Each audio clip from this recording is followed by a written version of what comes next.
Hedgepeth says police are working but haven't been able to give her family any answers yet. There also is a scholarship in Hedgepeth's honor called the Faith Smile Scholarship. Faith Hedgepeth was born on September 26, 1992 in Warren County, North Carolina. She was the daughter of Connie and Ronald Hedgepeth. Faith came from a close-knit background, growing up as part of the Haliwa, Saponi Native American tribe. This tribe, made up of thousands of members worldwide, held its deepest roots in North Carolina, where Faith was raised. Her culture and heritage were always an important part of her life and shaped the way she saw the world. Faith was the youngest of 4 siblings. She had 2 older brothers, Chadwick and Caleb, and an older sister, Rolanda. Because Rolanda was 18 years old when Faith was born, she naturally stepped into a motherly role, guiding and protecting Faith through her early years. Their bond went beyond just sisters. It was like having another parent who cared for her deeply. Faith's early childhood was not without challenges. Soon after she was born, her parents divorced. Ronald, her father, moved away to Hickory, North Carolina. But even though he no longer lived in the same home, Ronald and Faith remained close. She was a daddy's girl, in many ways always keeping in touch with him and sharing her hopes, struggles, and dreams. Their connection never broke, despite the distance. Growing up, Faith showed signs of being both bright and compassionate. She worked hard at school, where her grades stood out, and she often spoke of wanting to make a difference in the world. Her friends and family described her as kind, dependable, and someone who lifted up everyone around her. Even as a teenager, Faith carried herself with determination and maturity beyond her years. Life wasn't always easy, but Faith's strength and the support of her family carried her forward. She had big dreams, and even as a young girl, she made it clear she wanted to do something meaningful. To those who knew her best, Faith wasn't just a daughter, a sister, or a friend. She was a bright light with a future full of promise. College dreams from a young age, Faith Hedgepeth dreamed of going to college, and not just any college. She had her eyes set on the University of North Carolina at Chapel Hill, the same place her father Ronald once attended before dropping out. For Faith, it wasn't just about following in her father's footsteps. It was about creating a path that no one in her family had fully walked before. She wanted to be the first to graduate, and she carried that responsibility with pride. Faith's strong work ethic and dedication paid off in high school. She excelled in her classes, always pushing herself to do better, and was involved in different extracurricular activities that showed her leadership and commitment. Her determination caught the attention of scholarship programs, and soon she received the prestigious Gates Millennium Scholarship. This award allowed her to attend Chapel Hill without the heavy financial burden that often weighs down students and families. Winning the scholarship was more than an achievement. It was a symbol of her potential and a doorway to the future she had always imagined. Faith's dream career was to become a doctor, more specifically a pediatrician. She loved children and had a natural caring spirit, so the thought of dedicating her life to helping young patients felt right for her. Those around her admired not just her academic achievements, but her genuine compassion. Faith wasn't only chasing a degree, she was chasing a future that would allow her to heal and serve others. When she first arrived at Chapel Hill, everything seemed to fall into place. She thrived in her classes, made friends easily, and quickly built a full social life. People remembered her as someone who was warm, approachable, and always smiling. She brought joy to others while still focusing on her goals. But in 2012, during her sophomore year, Faith made the difficult decision to take a semester off. The reasons weren't fully clear, but despite stepping away from her classes, she chose to remain in the Chapel Hill area. She moved into an off-campus apartment with her close friend, Karina Rosario. Even though she wasn't in school that spring, Faith was determined to return and continue toward her dream.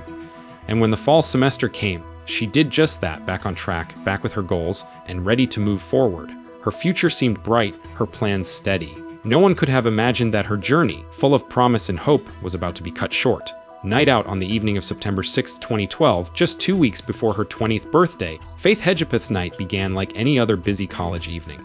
At around 5:45 p.m., she attended a sorority rush event for Alpha Pi Omega, a Native American sorority she was eager to join. She stayed until about 7:15 p.m., before leaving to meet her roommate and friend, Karina Rosario, at the Davis Library. The two studied there until around 11:30 p.m., Faith even texting her father during that time about how excited she was for the sorority process. Nothing in her words suggested anything unusual.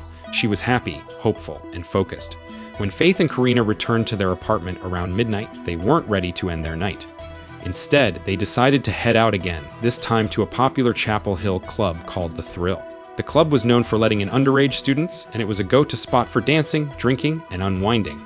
The girls arrived around 12:40 a.m., staying for about an hour and a half before Karina began to feel unwell.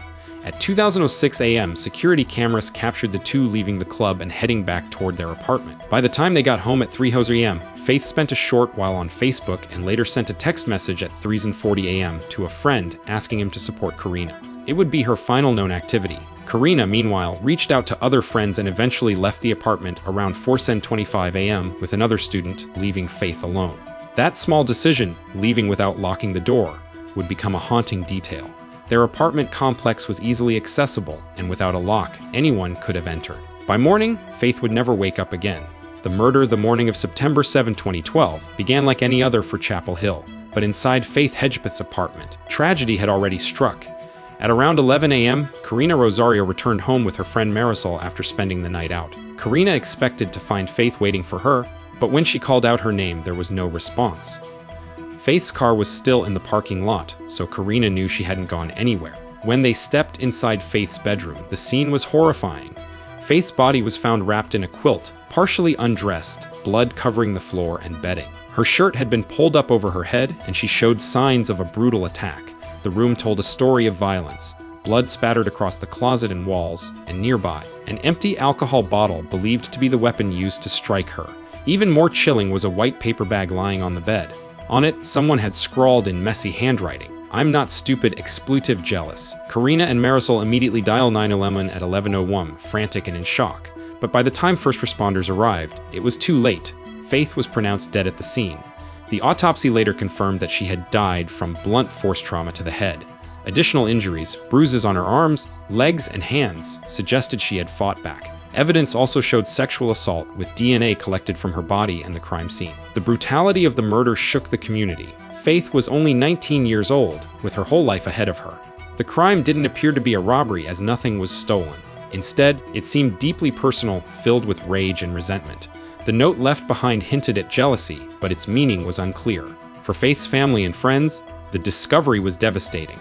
The girl who had once been full of dreams and kindness was now the victim of one of the most violent crimes Chapel Hill had ever seen.